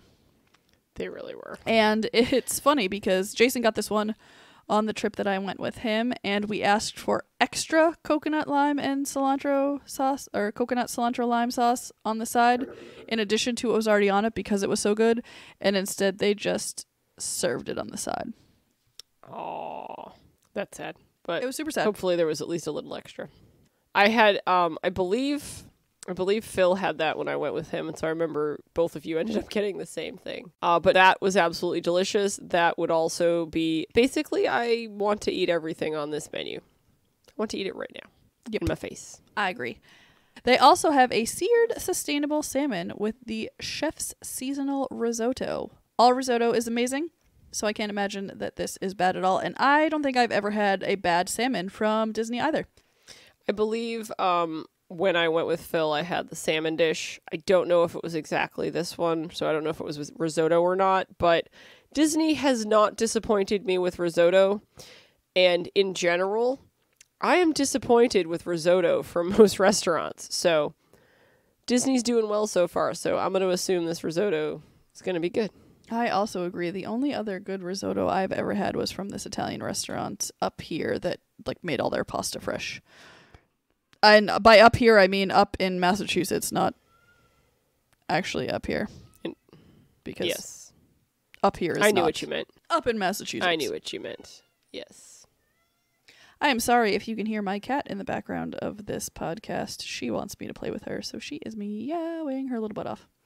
I heard her. She brought her toy over and says, "Mommy, play with me. Mommy, Mommy, why are you ignoring me? Mom." So, they got some desserts. They have a mixed berry mousse with vanilla chiffon cake, chocolate sauce, shortbread cookie, and it is a no sugar added dessert. And then they have the chocolate wave, which is a warm flourless chocolate cake with raspberry gelato. The Bailey's almond and Jack Daniel's mousse, which is chocolate ganache, candied almonds. Dessert contains alcohol products, and it is plant-based. So, here we go. They used to also have a key lime pie treat of some sort. It was kind of like deconstructed. I don't know. It was a tart. It was amazing. Jason and I had that. I wish it was still on the menu. But the Bailey's almond and Jack Daniel's mousse is to die for. What are your thoughts on the dessert? It sounds amazing, but they also used to have one that looked like a turtle. It looked like a sea turtle. And I don't see anything here indicating that it looks like a sea turtle. The chocolate ganache and the candied almonds definitely sound like they would go great with a Jack Daniel's mousse, but they always historically had something shaped like a sea turtle, so I'm worried that there is no sea turtle on this menu. Yeah, I'm just shocked that they potentially got rid of the turtle dessert. It looked like a sea turtle. It was beautiful. I miss it. I'm sad now. It's okay. I'm really excited that lobster bisque is one of the options for the kids menu. It's like, why shouldn't children like lobster bisque? Also, I want a $3 lobster bisque. I wonder how small it is. I also. I feel like it's probably just enough lobster bisque. Yes. Because if you eat too much lobster bisque, sometimes it gets a little like burny in your throat. And it's not a bad thing. Sometimes it's so rich that it's hard to eat a lot of. It's like the lobster bisque at the Brown Derby. It was just shockingly too lobstery. But it did have a really yummy little like crab wonton thing that was served with it, which was amazing. Oh, it was amazing. It was just for how lobstery it was, there was too much of it. I actually really enjoyed that one. But towards the end, I was like, I don't want to eat the last bite. But it did actually have like huge chunks of lobster instead of just... Oh, yeah. It was, like I said, just literally for me, the quantity was a little bit too much. It was a little too rich, too much of something that rich, if that makes sense. They also have the Junior Garden Salad, which is served with ranch dressing. So apparently if you don't want Caesar, your other option might just be ranch, which probably works out for a lot of people. But they might also just give you the junior salad instead, or it will be a junior salad option, because I don't think they would put... I'm sure the Caesar salad is probably pre-Caesar. Oh, yeah, no, I just meant they'll just, like, give you dressing. Yes. The choose-your-own entrees are the grilled fish of the day. And this is the kids' menu? Yes, this is still the kids' menu. The grilled fish of the day, which is served with a choice of 2 selections and a small low-fat milk, Dasani water, small Minute Maid apple juice. The 2 selections, of course, are the sides. The side options are broccoli, corn, green beans, jasmine rice, cheddar mashed potatoes, fruit salad, Nemo and Squirt's noggin concoction, and Sea Breeze gelatin cup. I have no idea what Nemo and Squirt's noggin concoction is, but now I must know. I want that. I know, I just want to know what it is, and then I want to eat it. The second choose-your-own entree is grilled chicken with sweet soy sauce, also with, 2 side selections and your beverage. The Junior Reef steak, with the 2, with the options, and the grilled shrimp. It'd be fun if it was the grilled shrimp on grits, because that would be super tasty. I'm sure you could probably... Yeah, you could probably get them to give you some grits. Maybe Nemo and Squirt's noggin concoction is grits. I doubt it, but I'm just. You're going with it. I'm happy with this. It's rolling. Good. It's helping. Yeah. You can also get a kid's specialty character drink, which is of course the Minute Maid light lemonade, served in a souvenir character cup with a glowing clip-on character. They are non-specific about the character. And in addition to cocktails, which we can talk about shortly, they have non-alcoholic mocktails. Woohoo! They sound delicious. Almost better than... Actually, so the other day I tried out the Bar Riva at the Riviera Resort, and I actually added alcohol to one of their non-alcoholic beverages. Fun. That's what I would do. It was delightful. Delightful. It was gin to the lemonade, by the way. Excellent. I posted a picture. No, I didn't. I took a picture to post. I haven't posted it yet. The non-alcoholic mocktails include the pomegranate lemonade, which is Minute Maid premium lemonade with pomegranate and lime juices. The grapefruit spritzer, which is ruby red grapefruit and lime juices topped with soda water. And the sparkling mojito.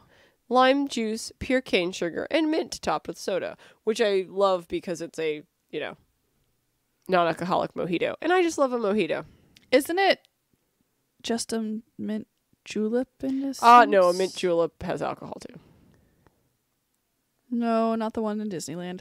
Well, an actual mint julep, I meant. I ate at the Blue Bayou inside. Yes, no. I just meant, like, is this also like a It could non-alcoholic potentially julep? be similar. And then watermelon lemonade, which is Minute Maid premium lemonade and watermelon. Hopefully real watermelon. Although I would take Jolly Rancher watermelon flavoring as well. Just nothing in between. Real or Jolly Rancher flavor. Mm-hmm. The actual cocktails, they have the Blue Glowtini, which you can find pretty much everywhere. Everywhere. Yes, and it is Sky Citrus Vodka, bowls, peach schnapps, bowls, blue curacao, pineapple juice with a sugared rim, and a Sylvaner glow cube. Basically, literally, that it is everywhere. They have a blood orange margarita with Souza Commemorativo, Anjou tequila, Contro, lime juice, and blood orange sour. The spicy poblano margarita, which is Patron silver tequila, Ancho Reyes verde liqueur, lime juice, and pure cane sugar. Sounds tasty. Sounds super delicious. It does. The watermelon margarita, which is Patron silver tequila, watermelon, and lime juice. A paloma. I love a good paloma, which is Don Julio Blanco tequila with juices of ruby red grapefruit and lime topped with soda water. The rum swizzle, which is Mount Gay Eclipse rum with tropical juices and flavors of guava and mango. I definitely was about to say guavo and manga. That actually sounds really tasty as well. That sounds super delicious. Yes. The raspberry mojito has Bacardi, raspberry rum, Mount Gay Eclipse rum, lime juice, mint, and raspberry puree topped with soda water. The Bacardi, yep. The Bacardi mojito, which is Bacardi Superior rum, lime juice, pure cane sugar, and mint topped with soda water. I love a good mojito, and that's a good mojito. Unless I use a dark rum, I'm tending to use Bacardi as my mojito rum. The antioxidant lemonade, Van Gogh Aussie blueberry vodka, Minute Maid premium lemonade, and pomegranate juice topped with Sprite. Walk the Plank, Crown Royal Northern Harvest Rye Whiskey, orange juice, Origat, which is an almond syrup, and lemon juice garnished with Luxardo Gourmet Maraschino cherries, which are the best maraschino cherries ever. Okay, so I just want to say that this list of cocktails is the same list of cocktails at basically every restaurant right now. All right, so we can probably stop. Well, no, we haven't gone over it yet, but... Okay, we haven't gone over it, but we're going over it now. Where was I? Walk the Plank. So side note on Luxardo cherries, best cherries ever, maraschino. They're like what maraschino cherries should be. A close second that does not cost $20 a jar is the Trader Joe's cherries in syrup. Highly recommend it as an alternative for a lot less money. The smoked turkey is the Wild Turkey 101 Bourbon, Red Stag Black Cherry Bourbon, Grenadine, and Minute Maid Premium Lemonade with a hint of hickory smoke, garnished with Luxardo Gourmet Maraschino cherries. Again, I love it. I think I've actually had that one before. The smoked turkey tastes like the burning of Alexandria in... what's it called? Spaceship Earth. Spaceship Earth. Next up is the Negroni, which has Bombay Sapphire Gin, which is my gin of choice, Campari, and Carpano Antica Sweet Vermouth. The Whiskey Breeze has Jim Beam Black Extra Aged Bourbon, Contro, and lime juice with flavors of guava and mango. There, I said it right this time. Moscow Mule has a Russian standard vodka, lime juice, and pure cane sugar, topped with Fever Tree ginger beer. Never had Fever Tree ginger beer, have had Fever Tree tonic. It's quite good. We actually talked about that on our Extra Spice. That is true. The Kentucky Mule has Buffalo Trace Kentucky Straight Bourbon, lime juice, and pure cane sugar topped with Fever Tree ginger beer. So the Bahama Mama is Parrot Bay Coconut Rum, Plantation Original Dark Rum, Bowls Creme de Banana, and Tropical Juices. The Pino Colada is Bacardi Raspberry Rum blended with flavors of coconut, pineapple, and raspberry puree. The ultimate Long Island iced tea is Bacardi Superior Rum, Tito's Handmade Vodka, Hendrick's Gin, Corazon Blanco Tequila, Contro, and Sweet and Sour with a splash of Coca-Cola. All depends on who makes that Long Island iced tea as to how ultimate it is, in my opinion. The Captain's Mai Tai has Captain Morgan Original Spiced Rum, Bull's Amaretto, and tropical juices topped with a float of Plantation Original Dark Rum. The Godiva Chocolate Martini has Godiva Chocolate Liqueur, Stoli, Vanille Vodka, Bull's White Creme de Cacao, and Frangelico. All right, so the red sangria is Opisi family red sangria is made in La Mancha, Spain from Tempranillo grapes and has flavors of raspberry, apple, and blackberry with succulent aromas of natural Valencia oranges and cinnamon. The white sangria is Opisi family white sangria, which is also made in La Mancha, Spain, from Aryan grapes and has a flavor of banana, pineapple, and grapefruit with a hint of ginger. They both sound delightful. The Magical Star cocktail is X-Fusion Organic Mango and Passion Fruit Liqueur, Parrot Bay Coconut Rum, Pineapple Juice, and a Sylvanair Multicolored Glow Cube. Gotta get them glow cubes. Yes, you do. Exactly. The Captain's Rum Runner has Captain Morgan Original Spiced Rum, Blackberry Brandy, Creme de Banana, and tropical juices topped with a float of Plantation Dark Rum. Original Dark Rum. I believe these last two are specific to the restaurant. The Coral Rita. Yes, I said Coral. Mm-hmm. Yep.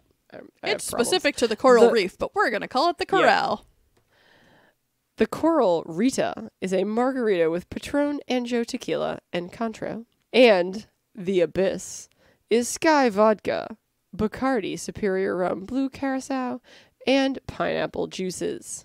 There is also a lovely selection of beer and cider, and apparently Truly Wild Berry Hard Seltzer, which is made in Boston. And I didn't know that Truly was made in Boston. I did not know that either.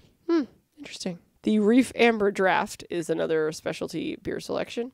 And for specialty coffees, they have a Spanish coffee, which is Kahlua and E&J Brandy. The Nutty Fisherman, which is Frangelico and Bailey's Irish Cream. And some Irish coffee, which is Jameson Irish Whiskey and hot coffee with a dollop of whipped cream. Sounds delicious. And then there are some wines. And there's always an extensive list of wines. Now, what I really appreciate is on the Disney menu here, below the wines, they have the appetizer-friendly suggestions. The allergy-friendly suggestions. I'm sorry. The allergy-friendly selections, which starts with the appetizers, which is where the word appetizer came from. And now, it is literally just the menu all over again, but it is the menu with every item in it. It basically says, in parentheses, for gluten/wheat, egg, fish, milk, peanut, tree, nut, and soy allergies is the shrimp cocktail. So if you have any of those allergies, the shrimp cocktail is okay with you. However, if you have any of the allergies, please still let them know, because there will be a chef that comes out to make sure that these are cooked separate from any of the things that could possibly trigger an allergy. Correct. It is always very important, if you have a food allergy, to let them know. It is for your safety, and also they just are going to use a slightly different procedure from normal cooking procedure to make sure that your food stays safe and uncontaminated. If they don't know, they can't do that. Very, very true. And that brings us to the end of our menu. This is true. That is what we have to say about the Coral Reef. Although the one thing I can say is that the Nemo and Squirt Noggin concoction apparently contains no fish, shellfish, peanut, or tree nut. What is it? What is it? We must know. I'm going to Google it right now. She's gonna Nemo Google. And Squirt Noggin concoction. Hey, look, it's on the menu. All right, so the Nemo and Squirt Noggin concoction is a brookie. It is a chocolate chip cookie. This description is hilarious. A chocolate chip cookie squeezed by a brownie with pretzel tentacles, caramel squirts. Caramel squirts. That is just the worst way they could ever describe possible. That. And Fruity Pebbles. Worst way possible. But there's your turtle, Amy. There's my turtle. I got my turtle back. Why would they call them tentacles? Wouldn't they just call them, like, arms? Oh, no, this was October 2020. Says Halloween Day only, the Nemo and Squirt Noggin concoction. So it looks like it was something from last year's Halloween selection that they have added to the permanent menu because it was that good for the kiddos. That is excellent. It also seems like a dessert that I would want to try as well, especially those caramel squirts. Sorry, I couldn't help myself. But on that note, we have concluded our discussion about the Coral Reef restaurant. We hope this helped you in choosing this as a restaurant for your next trip, because I know there are a lot of negative things that people say about the Coral Reef, but this overall, it is not the best restaurant in Disney as far as food, theming, up-to-dateness, but one, you get to eat in an aquarium, and the food is actually really, really delicious. It really is. I feel like it's an example of a nice, well put together, well prepared small menu. So it's not like this giant menu. It is a very small menu. And it's menu. Always a small menu, even non-COVID, which is why I think most of the items have stayed on the menu because... Yes. Side note, there may also be a steamed or boiled lobster dinner option when you go there that is technically a separate menu item. This is correct. I have been there. Yeah, I have been there where they had actually put it on the regular menu, and then I had been there where it was a special, and it is just, a boiled or steamed lobster. I can't remember which one it is. It's probably steamed. It's steamed with a boil in a sense. It comes with like corn. Yeah, and the basic lobster sides. Corn. Yeah, exactly. So that is another option as well, and a great place to get. For the price. I think whatever the price was. I think it was like $40, which for up here would be ridiculous for a lobster dinner, but down... That is a lie. Lobster dinners are stupid expensive up there, too. Yeah, but, where I get them, they won't be. Well, but I agree. If you know where to get them, exactly. They're not, but... Exactly. But, so it's a good, place to have a steamed lobster. The decor is arguably dated, but it is well kept up. And it is not so dated in such a sense that it is, like, obvious, but it's sort of just, like, not what you see in restaurants anymore. Yeah, and it works for the theme. It's just dated in the sense of decor in general. But it still works with the theme of the restaurant, which is why they haven't updated it. Yeah, exactly. Everything works, basically. The restaurant, the theming, everything. It just works together. I've never really understood why people didn't like this place, because the service was good, the atmosphere was good, the food was good. It had a small menu, so it's possible, just like there are so many huge menus at Disney that people are just like, oh, they didn't have something I wanted. Well, it's a seafood restaurant. You have seafood and then a chicken. Then you have a chicken and a steak option is usually what you're going to have. So I highly recommend this restaurant for the first reason, it's really, really good. And the second reason is it's a fairly easy to get reservations at, because for some reason people think it's not going to be a good restaurant. Correct. They are wrong. It is a very good restaurant. It is a delightful restaurant. And this one is actually pretty cool because it's a little bit more of an upscale restaurant as far as the food is concerned, but still will captivate your children's attention, so you can kind of have a more upscale dinner without it being too stuffy for the kids. Exactly. The fish are entertaining. The fish are very entertaining. The fish are entertaining. All right, so on that note, we are done with this episode. It's interesting because I think this was the episode we planned to initially record as our debut episode after our anniversary episode, but there was just so much more information that we had to bring to you that now it is out, and now you can hear about the Coral Reef. Thank you so much to our little arugulas for joining us today. And just remember, every recipe starts with one little spice.